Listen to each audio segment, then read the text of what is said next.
मेरी बीवी जन्नत में जाएंगी ही नहीं। मैं बोला क्यों भाई, क्यों नहीं जाएंगी? हदीस में लिखा है बीवी अगर शोहर को नाराज करे तो जन्नत में जाएंगी। हदीस सही है। मैं बोला हदीस सही है, इसीलिए मेरी बीवी जन्नत में जाएंगी ही नहीं। अगर तेरी बीवी जन्नत में नहीं जाएंगी तू भी नहीं जाएगा। बोला क्यों? तेरे पास सब्र ही नहीं है। रहमतुल्लाहि व बरकातहू sir, I am a student और मेरा क्वेश्चन ये है डोमेस्टिक वायलेंस के ऊपर। ये जनरेशन टू जनरेशन चलता है। अगर ये पेरेंट्स के दरमियान बहुत ज़्यादा क्लैशेस है और मतलब इसमें बच्चों का क्या किरदार बनता है कि वो कैसे हैंडल करें उस सिचुएशन को, और हमारे पाकिस्तान में ये बहुत ज़्यादा बढ़ता जा रहा है और हमारा क्या हुक्म बनता है कि हम इस पर कैसे अमल करें और कैसे हम इस्लाम से रिलेटेड जो भी है उस पर अमल कर सकें। इनका सवाल है कि पाकिस्तान में डोमेस्टिक वायलेंस काफ़ी ज़्यादा है और कल भी कई ख़वातीन ने कहा, तो बच्चों का क्या इसमें रोल है, क्या किरदार है, हमें क्या करना चाहिए? डोमेस्टिक वायलेंस का मानी है कि आप चाहे अपने फैमिली में आप वायलेंस कर रहे, मतलब मारा मारी कर रहे या आप पीट रहे, चाहे मार्क छोड़ रहे, चाहे स्टिचेज आ रहे, तो डोमेस्टिक वायलेंस इस्लाम में हराम है। There is a difference between domestic violence and difference between अपने बच्चों को कोई थप्पड़ मारा तो डोमेस्टिक वायलेंस नहीं बोलेंगे, यूएसए में बोलेंगे I will call the police. हाँ, वो यूएसए में, यानी अगर बच्चों को अपने थप्पड़ मारा डोमेस्टिक वायलेंस नहीं बोलते हो तो लेकिन आप पीटेंगे उसको, आप बेच से पीटेंगे, काला ब्लू ब्लैक कर लेंगे, तो ये हराम है। और अल्लाह के रसूल की हदीस भी है जो खातून ने पूछी थी पहले, ये कैन वी बीट, तो ज़रा बाकी मानी मैंने कहा था, मीनिंग बीट लाइटली। तो अल्लाह के रसूल की हदीस है कि आप फेस पे नहीं मार सकते, आप मारेंगे तो कभी उस पर मार्क नहीं छोड़ सकते, ये दरबा की मानी है, लाइक विद अ मिसवाक। तो domestic violence where there is torture it's totally हराम। बच्चों का क्या रोल है? पहला रोल ये कि आपके पास काउंसलिंग होना चाहिए, काउंसलिंग सेशन होना चाहिए। और लोग तो गलत फहमी है कि आजकल के माशरे में 3 किस्म की सोसाइटी है। एक कहते पेट्रियार्कल सोसाइटी, पेट्रियार्कल मीन्स मर्द ही ऊंचा, बस पेट्रियार्कल। एक होती है मेट्रियार्कल सोसाइटी, मतलब औरत ही ऊंची। और एक कहते फेमिनिज्म। ये फेमिनिज्म इज अ मिसनोमा, ये गलत फहमी है। इस्लाम में men and women are overall equal, identical नहीं है लेकिन इक्वल है। तो ये वर्ड फेमिनिज्म है, उसके मानी है मेन एंड वुमेन इक्वल, तो मिसनोमा है। अगर कोई कहेंगे इस्लाम में फेमिनिस्ट तो लोग बोलेंगे अरे क्या बोल रहा है, बट इंग्लिश वाइज सही है, but technically feminism is a misnomer. मतलब जैसा हिंदुइज्म में मिसनोमा है, बराबर ना? Hinduism means a person who lives in the valley of Indus valley. तो डेफिनेशन मैं भी हिंदू, लेकिन मैं बुत परस्ती नहीं करता हूँ, मैं वेदा में नहीं मानता हूँ, आप समझ रहे ना? तो उसी तरीके से feminism is the English word जिसके मानी है a person who thinks men and women are equal. वो आदमी, वो औरत जो सोचती है मर्द और औरत बराबर है, यकसा नहीं है, बराबर, काम में बराबर ही है। औरत और मर्द के हुकूक है, कुछ वक्त मर्द ऊंचे है, कुछ वक्त औरत ऊंची है, ओवरऑल बहुत इक्वल। इसके ऊपर तकरीर कर सकता हूँ लेकिन वक्त नहीं है। इसका सोल्यूशन क्या है? सोल्यूशन ये है कि माशरे में काउंसलिंग होना चाहिए। काउंसलिंग मतलब वो लोग जो फैमिली के मैटर्स में डील कर सके और काउंसिल कर सके। प्रॉब्लम है आज की तारीख में, आप अगर वेस्टर्न वर्ल्ड का काउंसलिंग लेंगे तो पूरे जो ट्रीटमेंट है वेस्टर्न वर्ल्ड के आधे तो हराम है। आप बोलेंगे जो खाली दीन के बारे में पढ़ा और माशरा साइकोलॉजी नहीं जानता है तो वो भी प्रॉब्लम है। तो डायकोटमी है, प्रॉब्लम है। हमें ऐसे शख्स के पास जाना चाहिए जो दीन को भी जानता है और साइकोलॉजी भी जानता है, मेडिकल साइंस भी जानता है।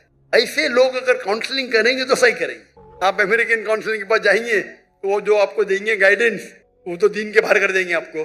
अगर यहाँ करेंगे जैसे कि बोला ना उसको तकवा करो, नहीं तो आपके पास तकवा नहीं इसलिए आप लाचार है, आप अपाय देखेंगे तकवा नहीं है, ये भी प्रॉब्लम है। तो हम हमारे माशरे में ऐसे लोग को तैयार करना चाहिए। और मुझे पता है कि चंद साल, तकरीबन 10 साल पहले जामिया बिनोरी, पता है मुझे जाने का था 2 दिन पहले, तो रोक लिया, इंशाल्लाह मैं कल जाऊंगा। जामिया बिनोरी के अंदर मुझे पता चला कि वहाँ मीडिया तालीम दीन की भी होती, दुनिया की भी साथ में, अल्हम्दुलिल्लाह, दीन की भी तालीम, दुनिया की भी तालीम। लेकिन दुनिया की तालीम अगर दीन के नजरिए से देखे, मिसाल के तौर पे आप पढ़ेंगे साइंस में लिखा है कि हम बंदर से बने, हमारे टीचर्स उसको बराबर जवाब देंगे। नहीं तो अपना मुसलमान बंदर से बने, कुरान में लिखे आदम अलैहिस्सलाम पहले थे। इख्तिलाफ है, तो इख्तिलाफ को किस तरीके से सॉल्व करना वो एक टेक्निक है। तो ये एक स्पेशलिटी है। अफसोस की बात है कि हम समझते हैं कि इल्म हराम है, अंग्रेजी हराम है, अंग्रेजी से अच्छे काम भी होते, बुरे काम हराम है, अच्छे काम अच्छे। तो ऐसे माहौल में दे शुड बी काउंसलर्स। मेरे वालिद थे साइकेट्रिस्ट, आपको बताएंगे डॉक्टर थे, लेकिन साइकेट्रिस्ट थे। वो पहले हिंदुस्तान के मुस्लिम साइकेट्रिस्ट थे जो प्रेसिडेंट बने, पूरे इंडिया के साइकेट्रिस्ट के प्रेसिडेंट। साइकेट्रिस्ट मतलब यहाँ तो बोले साइकेट्रिस्ट पागल है। अगर आप साइकेट्रिस्ट के पास गए इंडिया पाकिस्तान में तो आपके नाम पे तो पागलपन का लग जाएगा। अमेरिका में तो साइकेट्रिस्ट की तो तनख्वाह मिलती थी, उनकी तो इतनी चांदी है, इसको आराम करने का साइकेट्रिस्ट के जाओ, आधा घंटा बकवास करो, ये बिल दे दो $5,000। तो साइकेट्रिस्ट की वो तनख्वाह होती है, इनकम आमदनी बहुत होती है। इंडिया पाकिस्तान में साइकेट्रिस्ट के पागल हो गया तो लोग बोल के भी डरते, ये गलत है। Psychiatry is a specialise field. तो मेरे वाले तकरीर भी करते इस्लाम एंड साइकोलॉजी, अल्लाह ने जन्नत फरमाए, नहीं बोला। तो ऐसे प्रॉब्लम में वी शुड हैव स्पेशलिस्ट। और यूएसए में है मेरे कई कलीग है, मिसाल Yasir Fazaga, Sheikh Yasir Fazaga Peace TV पे आते, he specialize in counselling. Sheikh Yasir Fazaga he specialize, he studied counselling, also दीनी आलिम भी है और काउंसलर और सर्टिफाइड काउंसलर है। तो इस वक्त वो जो आपको जो देंगे राय, वो इस्लामिक भी होंगी और आपके फैमिली के प्रॉब्लम को हल भी करेंगे। तो हमारे इदारे में भी इस्लामिक रिसर्च फाउंडेशन में विच ऑफ काउंसलिंग, लेडीज के पास, जेंट के पास, कभी साथ में मिलने पड़ता तो महरम जरूरी है। तो मेरी अहलिया भी करती थी काउंसलिंग, मैं भी करता था काउंसलिंग। तो इस मौके पे किस तरीके से कुरान की कौन सी आयत पे अमल करना चाहिए, अगर डोमेस्टिक वायलेंस से क्या करना चाहिए, और अगर आप सही देंगे, मिसाल के तौर पे एक मिसाल दूंगा मैं आपको, वक्त बहुत कम है, इतना वक्त होने के बाद भी माशाअल्लाह बहुत लोग हैं। एक मेरे पास एक मुसलमान आया और मुझसे कहने लगा कि मेरी बीवी जन्नत में जाएंगी ही नहीं। मैं बोला क्यों भाई, क्यों नहीं जाएंगी? वो हदीस में लिखा है क्या बीवी अगर शोहर को नाराज करे तो जन्नत में जाएंगी, हदीस सही है। मैं बोला हदीस सही है, इसीलिए मेरी बीवी जन्नत में जाएंगी ही नहीं। मेरा कौन गलत? मेरी बीवी गलत। मेरा सुनो, जन्नत तेरी बीवी की बाद में डिस्कस करेंगे। कुरान में लिखा हुआ है कि जन्नत जाने के लिए 4 चीज चाहिए, ईमान वल असर, पूरी तफसीर नहीं दूंगा, वक्त जाएगा। ईमान चाहिए, अमल सालिहात चाहिए, वतवासौ बिल हक वतवासौ बिस सब्र। बराबर। अगर तेरी बीवी जन्नत में नहीं जाएंगी तू भी नहीं जाएगा। बोला क्यों? तेरे पास सब्र ही नहीं है। अगर तेरी बीवी कुछ करती है, तू नाराज होएगा तो फरिश्ते उसको नाराज होंगे ना। तू नाराज क्यों होता है? तू नाराज मत हो तो फरिश्ते उससे नाराज होंगे, वो भी जन्नत में, तू भी जन्नत में। समझे? वो तो पूरा दोष बीवी को, बीवी मुझे परेशान करती, जन्नत में जाएंगी। क्योंकि अगर फरिश्ते उसको कोसेंगे, अगर वो शोहर को नाराज करे, बराबर। तू नाराज क्यों होता है? तू अगर नाराज नहीं होगा, तेरी बीवी भी जन्नत में, तू भी जन्नत में। उसके बाद पूरा चेंज हो गया, झगड़े बंद हो गए। छोटी सी आयत, उसने मुझे हदीस कोट की, मैंने कुरान की आयत कोट किया, हदीस सही थी। तो इस तरीके से बोलना, तो बीवी मेरे बाद में बोलती है दूसरे की, तू अभी माशाअल्लाह झगड़े बंद हो गए। वन ट्रैक माइंड, मेरी बीवी गलत, मैं सही, मुझे नाराज की जन्नत में जाएगी। अरे अल्लाह के रसूल कहते हैं सबसे बेहतरीन मोमिन वो जो अपने फैमिली के साथ बेहतर है, बीवी के साथ। आधी हदीस कोट करते, अपने फायदे की हदीस कोट करते। यही तो प्रॉब्लम है माशरे में। आप तकरीर में उलमा को सिर्फ सुनेंगे वन साइडेड हदीस, कितना अच्छे से हल हो गया। प्रॉब्लम में यू आर शॉर्ट टेम्पर्ड, तुम नाराज होते इसलिए प्रॉब्लम में। तुम नाराज हो ना, आराम से बैठो, मैं कुल वल्लाह पढ़ो, पूरे फातिहा पढ़ो, नाराजी चलेगी, शैतान तुम में। तुम बीवी की बात करते, शैतान तुमको जहन्नम लेके जा रहा है बीवी के साथ। तो इस तरीके से काउंसलिंग करो, प्रॉब्लम ही सॉल्व। लेकिन अफसोस की बात है, मैं बस काउंसलर नहीं है, मैं बहुत कम करता था, बिकॉज टाइम की किल्लत है, सब तो नहीं कर सकते ना, तो कभी कभी मौका मिल जाता है। तो इस तरीके से अगर आपके पास उलझे हुए उलमा है, और है पाकिस्तान में, क्यों नहीं, जो माशरे को जानते हैं, जो एक हदीस के बजाय दूसरे हदीस कोट करे और समझाए, तो मेरे नजदीक जो आपके प्रॉब्लम में पीडोफिलिया है या डोमेस्टिक वायलेंस है, इस्लाम इसको आराम से दूर कर सकता है। अगर आपके पास सही उलमा जिनके पास साइकोलॉजी की तालीम है, दिस डोमेस्टिक वायलेंस आराम से जा सकता है। यहाँ तो लोग समझते मेरा हक है बीवी को मारना। सूरह निसा सूरह नंबर 4 आयत नंबर 35, कव्वामुन अलन निसा, मैं कव्वाम हूँ, खलास। और जाके बाहर आके बोलेगा माशाल्लाह सही, क्या मर्द का बच्चा है। औरत पे हाथ उठाता है, मर्द का बच्चा है भाई। औरत पे हाथ उठाता है, मर्द का बच्चा। कौन मर्द का बच्चा औरत पे हाथ उठाता? तो ये अगर आप जहन खोलेंगे, इस पे लेक्चर होना चाहिए, डोमेस्टिक वायलेंस पे लेक्चर होना चाहिए। अगर पता चले किया तो उसको भाई भान में लेके आके सजा दो उसको ना। यहाँ लॉ कुछ है क्या नहीं पाकिस्तान में? अगर इतनी तादाद में डोमेस्टिक वायलेंस हो रहा है जी, है लॉ ना, माशाल्लाह लॉ तो है, लेकिन इम्प्लीमेंट कम हो रहा है ना। भाई बेन जी इनको कांटेक्ट करो, ये सब प्रॉब्लम सॉल्व करेंगे इंशाल्लाह। लगता है पुलिस डिपार्टमेंट के हमारे भाई साहब ने एक बहुत अच्छा सवाल पूछा। जनक सिमर अली साहब माशाल्लाह बहुत अच्छा सवाल पूछे, और इनके सवाल से हमें मुसलमान को भी इंशाल्लाह हिदायत मिलेगी। जनक सिमर अली साहब ने सवाल किया कि वो चाहते थे लखनऊ में एक मस्जिद में जाए, लेकिन वहां बोर्ड लगा था कि non Muslims are not allowed, गैर मुसलमान को अंदर आने की इजाजत नहीं है। ये पूछना चाहते ऐसा क्या इस्लाम में है, और है तो क्यों? गैर मुसलमान मस्जिद में कहना कि गैर मुसलमान दाखिल नहीं हो सकते, ये बिल्कुल गलत है। आम तौर पे गैर मुसलमान मस्जिद में आ सकते हैं। हमें अगर डर है कि वो कुछ दंगा फसाद करे उस टाइम उसे रोके तो अलग बात है, वरना गैर मुसलमान मस्जिद में आ सकते। और मोहम्मद सल्लल्लाहु अलैहि वसल्लम खुद गैर मुसलमान को मस्जिद में दावत दी। आपको अगर पता है सूरह इखलास का नुज़ूल कुरान जो है, सूरह इखलास जब नाजिल हुआ, उनका एक बहस चल रहा था नसारा के साथ मस्जिद नबवी के अंदर। वो नसारे ने पूछा मोहम्मद सल्लल्लाहु अलैहि वसल्लम से अल्लाह कौन है?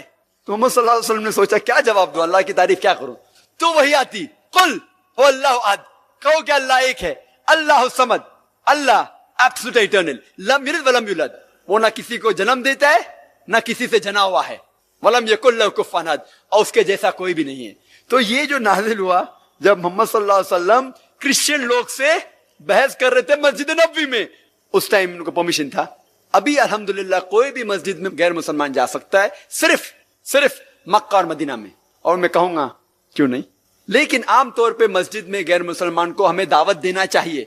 जब कोई भी शहर में होता है ना कि ये देखने जाओ, जंतर मंतर देखो, ताजमहल देखो, ताजमहल देख के क्या करेंगे, तो मकबरा है, लेके आना चाहिए तो मस्जिद में, जामे मस्जिद में हमें गैर मुसलमान को लेके जाना चाहिए। हाँ एहतराम के साथ, भाई अगर कोई आ रहा है तो ऐसा नहीं आधी चड्डी में आओ, बोलना चाहिए भाई ठीक है सही तरीके से आओ, लेकिन देखना चाहिए। लोग समझते हैं गैर मुसलमान, चर्च में जाओ तो बुद्ध है ईसा अलैहिस्सलाम की, मंदिर में जाओ तो मूर्ति है, तो लोग समझते हैं अल्लाह भी कोई मूर्ति है क्या?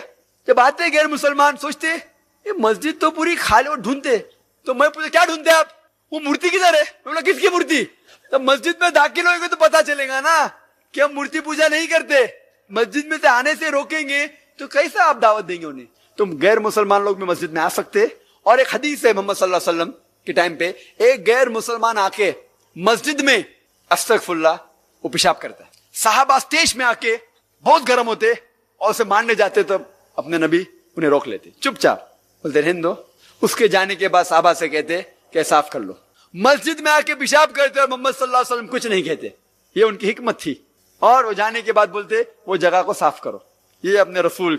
और हम मुसलमान कहां से उन्हें मिलता है पता नहीं, नॉन मुस्लिम नॉट अलाउड, खवातीन नॉट अलाउड। तो मुझे कहना चाहिए कि गैर मुसलमान आ सकते, लेकिन एक सवाल ये भी है कि हरम में, हरमैन कुरान की आयत है कि इस वक्त के बाद मस्जिद हरमैन, मस्जिद मक्का और मदीना में गैर मुसलमान नहीं आ सकते। क्यों? क्योंकि हम जो कहते हैं हर जगह का, हर मुल्क का कोई एरिया होता है, cantonment area, cantonment area military area है ना, मिलिट्री बेस। और ये मिलिट्री बेस में सिर्फ वो लोग जा सकते जो देश की हिफाजत करते हैं, मिलिट्री लोग। मैं कहूंगा कि मैं सिटीजन हूं, मैं इंडिया का नागरिक हूं, मैं मिलिट्री बेस में जाना चाहता हूं, बोलते नहीं अलाउड नहीं। खाली जो लोग, भले मैं सिटीजन हूं, मैं इंडियन हूं, लेकिन मिलिट्री बेस में नहीं जा सकता हूं, सिर्फ वो लोग जो देश की रक्षा करते हैं वो लोग अलाउड है। इसी तरीके से हमारे हरमैन मक्का और मदीना हमारा अमन की जगह है, मेस, वहां सिर्फ वो लोग जा सकते हैं जो इस्लाम के लिए मर मिटने को तैयार है। ये पहली वजह है। दूसरी वजह, हर कंट्री में आपको दाखिल होने के पहले वीजा की जरूरत है। वीजा अगर मुझे अमेरिका जाने का तो वीजा चाहिए, सिंगापुर जाने का वीजा चाहिए, और वीजा मिलने के पहले कई मुमालिक में शर्तें लगी है। मिसाल के तौर पे सिंगापुर जब मैं गया था पहली बार, वहां लिखा था डेथ टू ड्रग ट्रैफिकर्स, अगर आप ड्रग्स लेते पकड़े गए आपको कत्ल। मैं कहूंगा नहीं, कत्ल अच्छी सजा नहीं, आपको अगर सिंगापुर में आने का है रूल फॉलो करने का है, वरना सिंगापुर में मत आओ। अगर मुझे कोई भी मुल्क में जाने का है मुझे वीजा चाहिए, और वीजा के कुछ शराइत होते हैं, अगर आप शर्त पूरा करेंगे तो आपको दाखिल होने की इजाजत है, नहीं पूरा करेंगे तो नहीं इजाजत।